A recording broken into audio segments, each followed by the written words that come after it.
Hello YouTube. I'm just taking this opportunity to have a bit of a chat with you after getting in from a walk with my two young Doberman pups here. Excuse me, it's raining at the moment here in northern England. Autumn is setting in and it's getting gradually colder. So I don't know whether you've noticed, but the global financial collapse seems to be gaining momentum. Things seem to be getting gradually worse at the moment. I mean, it's been 10 years since the last financial collapse, and if you've been paying attention you would have realised that nothing actually changed the last time around. The powers that be simply kicked the can down the road and pumped even more debt into the system. Now, there is one real reason why all governments are destined to have to fail and to let the people down in a big way. And that reason is that ultimately all responsibility rests with the individual. It does not rest with the state. Government actually has no power of its own. The only reason government has power is because individuals make the mistake of handing over the responsibility for their own lives to the politicians. The responsibility is the power. If people didn't make the mistake of handing over responsibility for their own lives, the power, to the politicians would actually have no power. Also, the politicians don't have, or the government doesn't actually have any money of its own.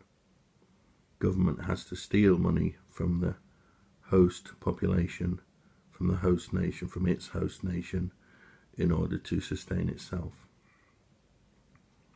So, as ultimately all responsibility rests with the individual, and far too many people have given responsibility for their lives to the politicians, to government, government is destined to have to let the people down, and in a big way, in order for responsibility to eventually find its way home to where it really belongs. So you see, when the coming global financial collapse does occur and everything is lost, if you want to know who is really to blame for what's going on, simply look in the mirror and you will see who is really to blame.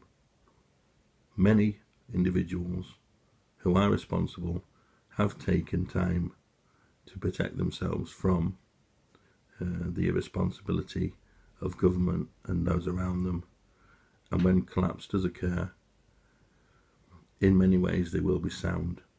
They'll have protected themselves, they'll have food, they'll have bought, they'll have diversified out of cash in order to protect themselves by buying precious metals, etc., etc.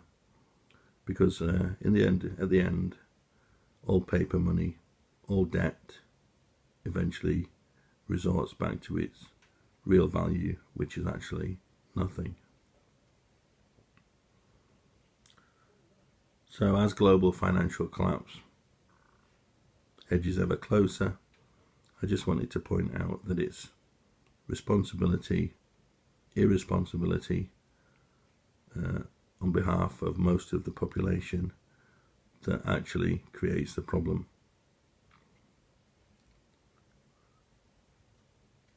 God knows many of us have done our best to attempt to wake people up to what's going on, to bring people to their senses, as it were, but most of them, they simply don't want to know. And the only way they will actually be brought to their senses is for them to lose everything. Of course they will look around looking for someone to blame, as I've said. They'll turn on each other, but ultimately the only individual who is to blame is the fool who mistakenly gave up responsibility for his life and handed it to another. Thank you for your time. Let's keep an eye on what goes on as it gradually turns down and things gradually deteriorate. I mean, it's not a bad thing in the end, because as this system ends, another system will in turn begin, and as most individuals will have lost everything, what we enter into should be a situation where, as most individuals have lost everything, they will demand something that's real the next time around. They will demand real money, as opposed to money that is in fact nothing more than debt, IOUs, promises to pay later, etc., etc. Thank you for your time. Bye-bye.